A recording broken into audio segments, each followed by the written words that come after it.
ಘೋರ ದುರಂತ ಇದು. ಕರ್ನಾಟಕದ ಪಾಲಿಗೆ ಅತ್ಯಂತ ಕರಾಳ ದಿನ.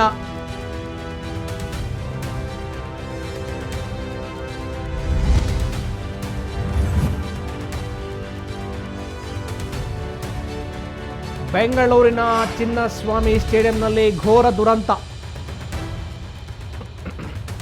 ಆರ್ಸಿಬಿಯ ಮತ್ತಿಬ್ಬರು ಅಭಿಮಾನಿಗಳು ಸಾವನ್ನಪ್ಪಿರುವಂತಹ ಮಾಹಿತಿ ಲಭ್ಯವಾಗ್ತಾ ಇದೆ. ಕ್ಷಣ ಕ್ಷಣಕ್ಕೂ ಹೆಚ್ಚುತ್ತಾ ಇರುವಂತಹ ಸಾವಿನ ಸಂಖ್ಯೆ.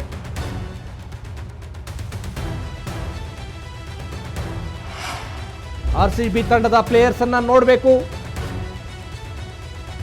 ಅವರನ್ನ ಹತ್ರದಲ್ಲೇ ಕಾಣಬೇಕು, ಆ ಆಟಗಾರರನ್ನ ಸೆಲೆಬ್ರೇಷನ್ ಅನ್ನ ಕಣ್ತುಂಬಿಕೊಳ್ಬೇಕು ಅನ್ನೋ ಉದ್ದೇಶಕ್ಕೋಸ್ಕರ ಅಭಿಮಾನಿಗಳು ಬಂದಿದ್ರು.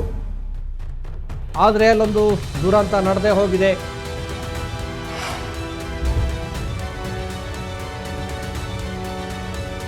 ಇದೀಗ ಬಂದ ಮಾಹಿತಿಯ ಪ್ರಕಾರ ಸಾವಿನ ಸಂಖ್ಯೆ ಮತ್ತೆ ಹೆಚ್ಚಾಗ್ತಾ ಇದೆ.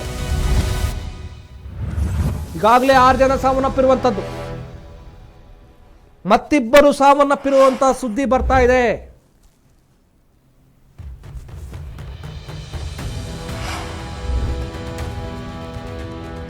ಕ್ಷಣ ಕ್ಷಣಕ್ಕೂ ಹೆಚ್ಚುತ್ತಿರುವಂತಹ ಸಾವಿನ ಸಂಖ್ಯೆ.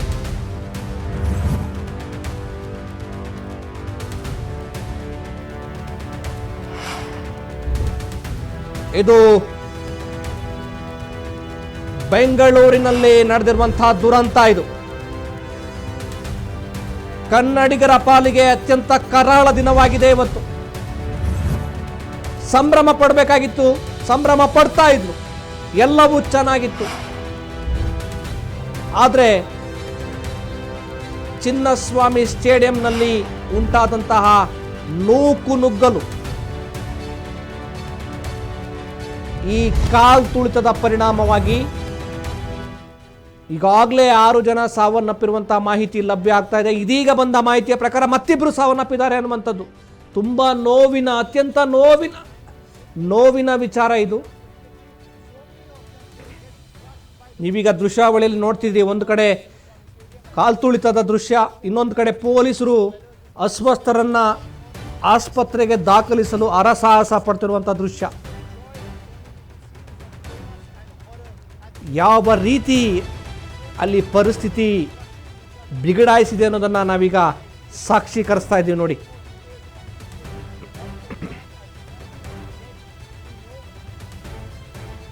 ಹಾಗಿದ್ರೆ ಇದಕ್ಕೆ ಹೊಣೆ ಯಾರು? ರಾಜ್ಯ ಸರ್ಕಾರ ಸರಿಯಾದ ರೀತಿಯಲ್ಲಿ ಭದ್ರತೆಯನ್ನ ಮಾಡಿಕೊಳ್ಳಿಲ್ವಾ? ಒಂದು ಪ್ಲಾನ್ ಮಾಡಿಕೊಳ್ಳಿಲ್ವಾ? ಯಾವುದೇ ಒಂದು ಕಾರ್ಯಕ್ರಮವನ್ನು ಮಾಡೋದಕ್ಕಿಂತ ಮುಂಚೆ ಒಂದು ಬ್ಲೂ ಪ್ರಿಂಟ್ ಬೇಕಾಗುತ್ತೆ, ಒಂದು ರೂಪರೇಷೆ ಬೇಕಾಗುತ್ತೆ, ಒಂದು ನೀಲ ನಕ್ಷೆ ಬೇಕಾಗುತ್ತೆ. ಹೀಗೆ ಆಗತ್ತೆ, ಹೀಗೆ ಮಾಡಬೇಕು, ಇಷ್ಟು ಜನ ಬರ್ತಾರೆ, ಈ ರೀತಿಯೇ ನಡಿಬೇಕು ಅಂತ. ಚಿನ್ನಸ್ವಾಮಿ ಸ್ಟೇಡಿಯಂನಲ್ಲಿ ಅಂತಾರಾಷ್ಟ್ರೀಯ ಪ್ರಖ್ಯಾತಿಯನ್ನು ಹೊಂದಿರುವಂತಹ ಚಿನ್ನಸ್ವಾಮಿ ಸ್ಟೇಡಿಯಂನಲ್ಲಿ ವಿಶ್ವವಿಖ್ಯಾತ ಆಟಗಾರರು ಬರ್ತಾರಂದ್ರೆ ಅಲ್ಲಿ ಭಾರಿ ಬಿಗಿ ಪೊಲೀಸ್ ಭದ್ರತೆ ಇರಲೇಬೇಕು, ಎಲ್ಲ ರೀತಿಯ ಭದ್ರತೆಯನ್ನು ಮಾಡಿಕೊಳ್ಬೇಕು. ಹಾಗಿದ್ರೆ ಯಾಕೆ ಅಷ್ಟೊಂದು ಪ್ರಮಾಣದಲ್ಲಿ ಜನಜಂಗುಳಿ ಜಮಾಯಿಸೋದಕ್ಕೆ ಅವಕಾಶವನ್ನು ಮಾಡಿಕೊಡ್ಲಾಯ್ತು? ಈಗ ಪ್ರಶ್ನೆ ಉದ್ಭವಿಸುವಂಥದ್ದು. ಜನ ಬರ್ತಾರೆ ಬಿಡಿ, ಆದರೆ ಅಲ್ಲಿ ಕಾರ್ಯಕ್ರಮವನ್ನು ಆಯೋಜಿಸುವವರಿಗೆ ಒಂದು ಸರಿಯಾದ ವಿವೇಚನೆ ಬೇಕಾಗಿತ್ತು. ಜನನ್ ಕಂಟ್ರೋಲ್ ಮಾಡೋಕ್ಕಾಗತ್ತೇನ್ರಿ? ನೋಡ್ರಿ, ಆ ರೀತಿ ನುಗ್ಗಿದ್ರೆ ಯಾರಂತಾನೆ ನಾವು ಕಾಪಾಡಬೇಕಾಗತ್ತೆ? ಪೊಲೀಸರು ತಾನೇ ಏನು ಮಾಡಬೇಕು? ಅವರು ಕೂಡ ಒಂದು ರೀತಿ ಅಸಹಾಯಕರಾಗಿ ಕುಳಿತಿದ್ದಾರೆ, ಕೈ ಚೆಲ್ಲಿ ಕುಳಿತಿದ್ದಾರೆ.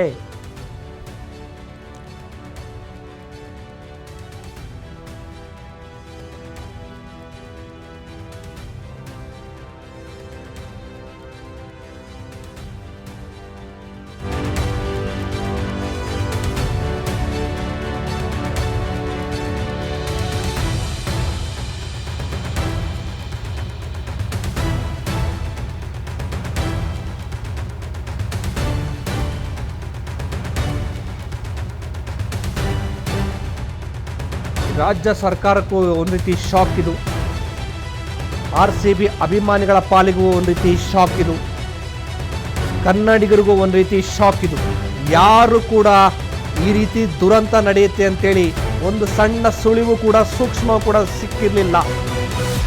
ಸೆಲೆಬ್ರೇಷನ್ ನಡೆಯುವಂಥ ಸಂದರ್ಭದಲ್ಲಿ ಸ್ಥಳದಲ್ಲಿ ದುರಂತಗಳು ಯಾಕೆ ನಡೀತವೆ ಅಂತ ಯಾರು ಕೂಡ ಎಣಿಕೆ ಮಾಡಿರಲಿಲ್ಲ. ಬೆಂಗಳೂರಿನ ಚಿನ್ನಸ್ವಾಮಿ ಸ್ಟೇಡಿಯಂನಲ್ಲಿ ಉಂಟಾದಂತಹ ಕಾಲ್ತುಳಿತದ ಪರಿಣಾಮವಾಗಿ 6ಕ್ಕೂ ಹೆಚ್ಚು ಜನ ಸಾವನ್ನಪ್ಪಿರೋ ಮಾಹಿತಿ ಈಗ ನಮಗೆ ಲಭ್ಯ ಆಗ್ತಾ ಇದೆ. ಈಗಾಗಲೇ ಅಸ್ವಸ್ಥರನ್ನ ಬೌರಿಂಗ್ ಆಸ್ಪತ್ರೆಗೆ ದಾಖಲಿಸಲಾಗಿದೆ. ಸೂಕ್ತ ಚಿಕಿತ್ಸೆಯನ್ನ ಕೊಡಿಸಲಾಗ್ತಾ ಇದೆ.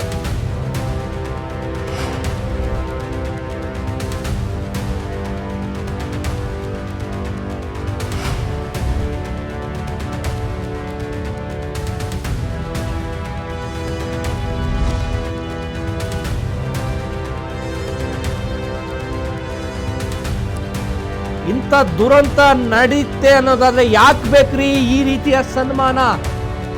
ಯಾರಿಗೆ ಬೇಕಾಗಿತ್ತು ಈ ರೀತಿಯ ಕಾರ್ಯಕ್ರಮ?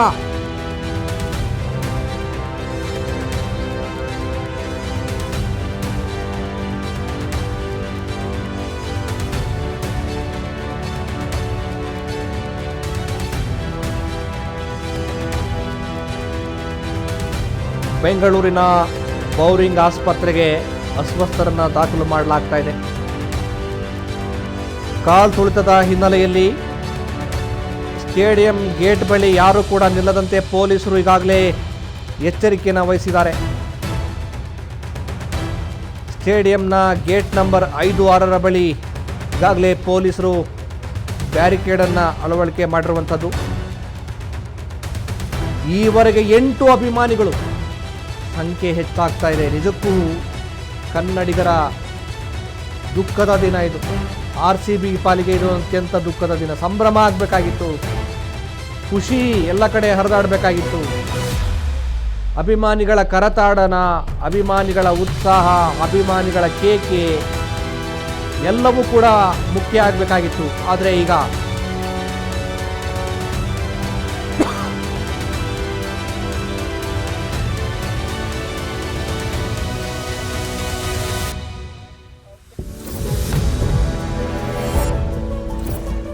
ಕಾಲ್ತುಳಿತಕ್ಕೆ ಬಲಿಯಾದವರ ಸಂಖ್ಯೆ 8ಕ್ಕೆ.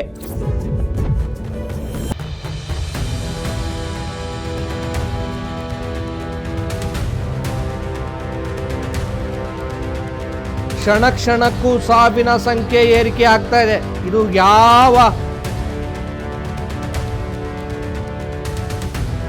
ಎಷ್ಟು ಜನ ಏನಾಗಿದೆ ಅನ್ನೋದು ಗೊತ್ತಾಗ್ತಾ ಇಲ್ಲ. 6 ಜನ ಪುರುಷರು, 4 ಮಹಿಳೆಯರು ಅನ್ನುವಂಥ ಮಾಹಿತಿ ಲಭ್ಯ ಆಗ್ತಿರುವಂಥದ್ದು.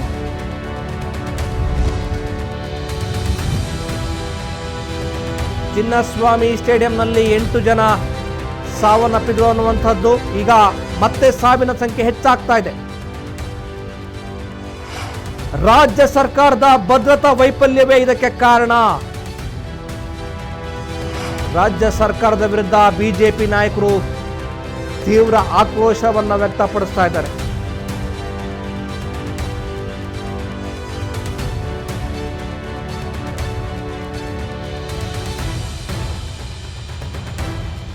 ರಾಜ್ಯ ಸರ್ಕಾರ ಇಂಥ ಸಂದರ್ಭದಲ್ಲಿ ಸರಿಯಾದ ಭದ್ರತೆಯನ್ನು ಮಾಡಿಕೊಳ್ಬೇಕಾಗಿತ್ತು. ಈ ದುರಂತಕ್ಕೆ ರಾಜ್ಯ ಸರ್ಕಾರದ ಭದ್ರತಾ ವೈಫಲ್ಯವೇ ಕಾರಣ ಅಂತ ಹೇಳಿ ಬಿಜೆಪಿಯ ನಾಯಕರು ಸರ್ಕಾರದ ವಿರುದ್ಧ ತಮ್ಮ ಆಕ್ರೋಶವನ್ನು ವ್ಯಕ್ತಪಡಿಸ್ತಾ ಇದ್ದಾರೆ.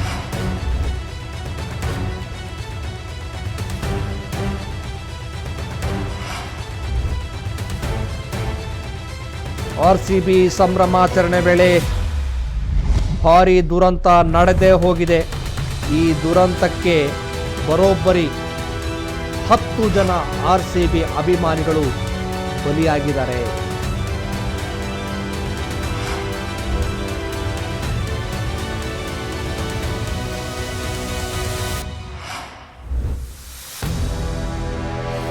ಹಾಗಿದ್ರೆ ಇಂಟೆಲಿಜೆನ್ಸ್ ಏನ್ ಮಾಡ್ತಾ ಇತ್ತು? ಈ ಒಂದು ಕಾರ್ಯಕ್ರಮಕ್ಕೆ ಎಷ್ಟು ಜನ ಬರ್ತಾರೆ, ಎಷ್ಟು ಜನ ಬರಬಹುದು, ಬಂದ ಜನರನ್ನ ಹೇಗೆ ಕಂಟ್ರೋಲ್ ಮಾಡಬೇಕು, ಈ ಎಲ್ಲ ವಿಚಾರಗಳ ಬಗ್ಗೆ ಸರ್ಕಾರ ಯೋಚನೆ ಮಾಡಲಿಲ್ವಾ? ಸಂಬಂಧಪಟ್ಟ ಇಲಾಖೆ ಇದರ ಬಗ್ಗೆ ಚಿಂತನೆ ಮಾಡಲಿಲ್ವಾ ಅನ್ನೋ ಪ್ರಶ್ನೆ ಈಗ ಉದ್ಭವ ಆಗುವಂಥದ್ದು.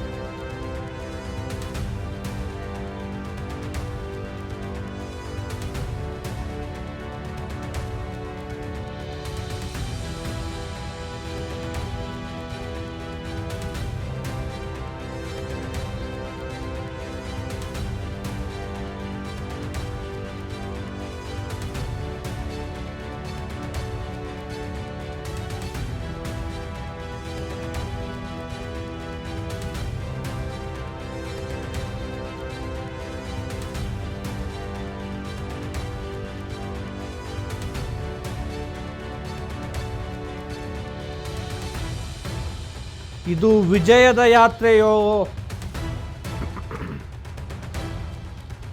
ಮರಣದ ಯಾತ್ರೆಯೋ ಗೊತ್ತಾಗ್ತಾ ಇಲ್ಲ.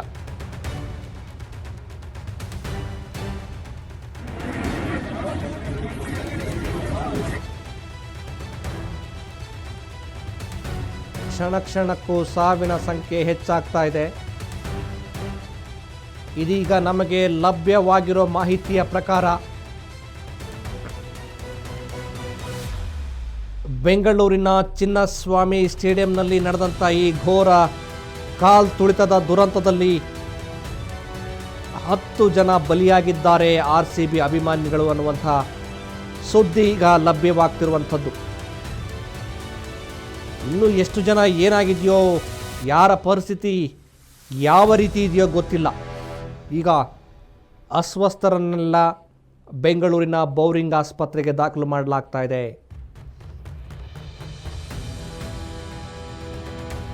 ಸರ್ಕಾರಕ್ಕೆ ಪ್ಲಾನ್ ಇರಲಿಲ್ವಾ? ಸಿಕ್ಕರ್ನೆಲ್ಲ ಬೇಕಾಬಿಟ್ಟಿಯಾಗಿ ಹಿಂಗೆ ಬಿಟ್ರೆ ದುರಂತ ನಡೆಯಲ್ವೇನ್ರಿ?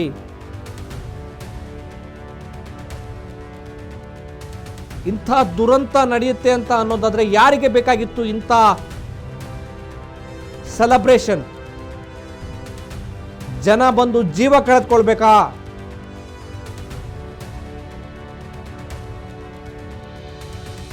ಜನರ ಅಭಿಮಾನಕ್ಕೂ ಒಂದು ಮಿತಿ ಇರಬೇಕು. ನಿನ್ನೆ ಇಡೀ ರಾತ್ರಿ ಜನ ಸಂಭ್ರಮ ಪಟ್ಟರು, ಸಂತೋಷ, ಪಟಾಕಿ ಹೊಡೆದ್ರು, ಸಂತೋಷ. ಹಿಂಗೆ ತಮ್ಮ ನೆಚ್ಚಿನ ಕ್ರೀಡಾಪಟುಗಳು RCB ಪ್ಲೇಯರ್ಸ್ ಬಂದಿದ್ದಾರೆ ಅಂತೇಳಿ ಮನೆಗೊಬ್ರು ಬರಬೇಕು ಅಂತ ಏನಾದ್ರು ರೂಲ್ಸ್ ಇದೆಯಾ? ಟಿವಿಯಲ್ಲೇ ನೋಡ್ಬೋದಲ್ರಿ.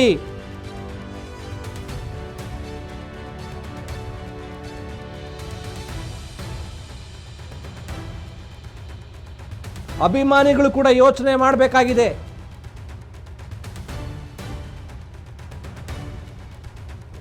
ಪೊಲೀಸ್ ಇಲಾಖೆಗೆ ಈ ಬಗ್ಗೆ ಮಾಹಿತಿ ಇರಲಿಲ್ವಾ? ಬೆಂಗಳೂರಿನ ಇಂಥದ್ದೊಂದು ಕಾರ್ಯಕ್ರಮ ಮಾಡ್ತೀವಿ ಅಂತ ಅನ್ನೋದೇ ಆದರೆ, ರಾಜ್ಯ ಸರ್ಕಾರ ಆಯೋಜನೆ ಮಾಡುತ್ತೆ ಅಂತ ಅನ್ನೋದಾದರೆ ಎಷ್ಟು ಜನ ಬರ್ತಾರೆ, ಎಷ್ಟು ಜನ ಕಾರ್ಯಕ್ರಮಕ್ಕೆ ಬರಬಹುದು ಅನ್ನುವಂಥ ಒಂದು ಅಂದಾಜು ಬೇಕಲ್ಲ. ಆ ಅಂದಾಜು ಇಂಟೆಲಿಜೆನ್ಸ್ಗೆ ಇರಲಿಲ್ವಾ? ಮಾಹಿತಿ ಇರಲಿಲ್ವಾ?